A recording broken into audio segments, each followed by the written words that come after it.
This is the fourth and final segment of our program, V2X. That is industry shorthand for vehicle-to-everything communication. Imagine that your vehicle can communicate with the traffic signals at an upcoming intersection a block away. What would they say? How would your vehicle react? Would you even notice? What about highway infrastructure that informs your vehicle about an accident that's 2 exits away and even suggests an alternative route long before you get stuck in a miles-long traffic jam? Well, for some motorists, the future is here today, and for a few, it's been around for several years now. And here's what we mean. Now, I'm not going to get a chance to talk about all of this because it's deep, and we're going to just walk a little bit into the weeds, but not all the way into the weeds, because we want to be able to get back out. And we've talked about some of this before, but what we mean by V2X, which is V to everything, it's vehicle to vehicle, it's vehicle to infrastructure, it's vehicle to pedestrian, which we'll come back to, vehicle to network. All of these technologies come together under that, in that your connected vehicle will communicate with other vehicles, infrastructure, and network around it in order to, 1, increase safety, 2, allow the automakers to monetize even more stuff, and we'll talk about that in a minute, and 3, even to protect pedestrians because it would end up on an app on the phone. Now, one of the big things that's happened in the last year or so, there were 2 competing methodologies, or I guess, communications methodologies. One was cable telephone based. The other one, and I want to get back to this, see if I can find it right quick because I got paperwork. But, here it is. Dedicated Short-Range Communications, DSRC, and Cellular V2X, which is CV2X. And up till about a year ago, anybody who was designing V2X things to interact with this had to design for both technologies.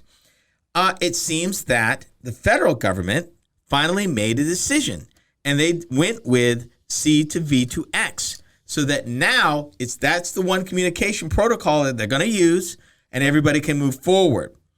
And that will cover designing chipsets, systems, and networks used in this new generation of transportation. Now, here's something before I forget you need to know.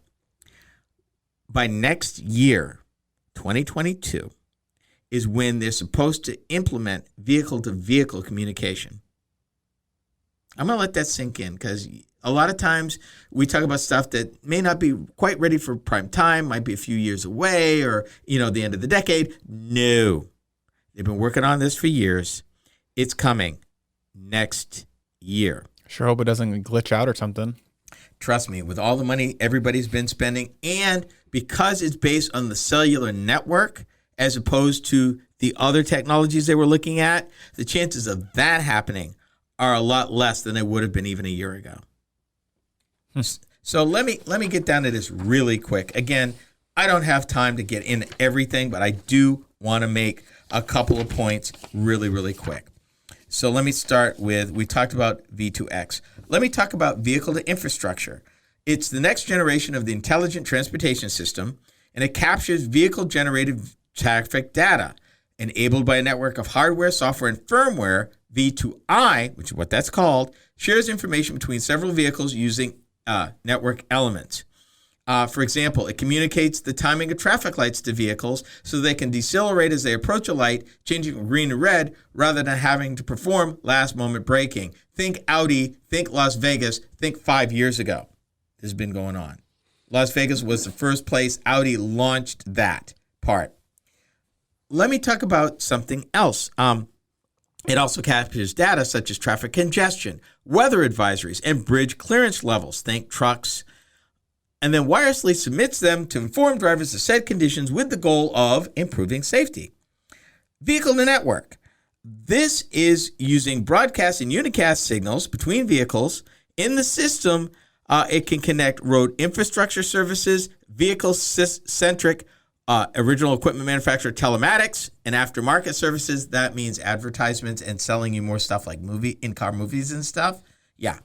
Fleet management and logistics services, convenience and infotainment services. Basically, the vehicle to network, V2N, is a way for the manufacturer to let you pay for upgrades in real time to your vehicle or sell you stuff or advertise stuff to you. Yeah, it comes with you get stuck with that. Oh, goodness. Let me talk about something that's a little more controversial. It's called vehicle to pedestrian, or V2P. In any system like this, it is readily acknowledged that the pedestrian is the most vulnerable part of the transportation puzzle. And it involves a wide category of road users that go beyond automobiles, and it would be integrated into smartphones. It incorporates pedestrians, passengers embarking or disembarking, buses and trains, and cyclists. It's particularly important given data from the Society of Automotive Engineers that states 45% of all accidents occur at intersections where many of these non-vehicle crossings are made. My problem is, why are we putting the pressure on the pedestrian? And what if it happens to be a pedestrian that doesn't own a cell phone? Why would they be excluded from the safety that this communication will bring? And that's an argument I presented before, and I'm not okay with it. I don't know what the answer is just yet, but I'm not okay with that. I mean, we're going to have all of this, and you're going to get into haves and have-nots again. Those people who have money. And okay, let's say you do have a cell phone. Let's say you didn't pay your bill, or for some reason your phone's not working, the battery died, something else. You're still at risk under a plan like this. What's the backup plan? Does it override even if you're no longer connected to service as a safety or emergency thing? Is there maybe something that will be required of these phones to have a reserve of power for such emergency situations that it can alert somebody in a situation like that? I don't know. And these are not questions that this piece is attempted to answer. So I got concerns. I can talk about cyclists. Same thing. Scooters, electric scooters, which has been the bane of most large cities these days. We just had in Des Moines a cyclist get hit and killed last week where the sidewalk ended. Had to go out in the street. And apparently it's kind of a mess of a road there. 4-lane where it's like probably could have better dedicated space to. We've talked about walking, and we've talked about it's part of the transportation grid, and it should be. And it's something that's not getting much attention. And we probably need to bring it up again real soon. But basically, they're trying to get all of this together. And there's pieces of it already in play. Traffic Jam Assist, which is Audi's plan. I think ProPilot, maybe Nissan. Copilot is Ford. There are pieces already in place that new vehicles have. So when you get to a point of vehicle-to-vehicle communication, imagine accident avoidance protocols now, because they know if they're both heading for the same intersection that's not controlled by a traffic light or a stop sign, knowing that they're both approaching there would keep somebody from perhaps getting hurt. That brings us to the end of our program. Thanks.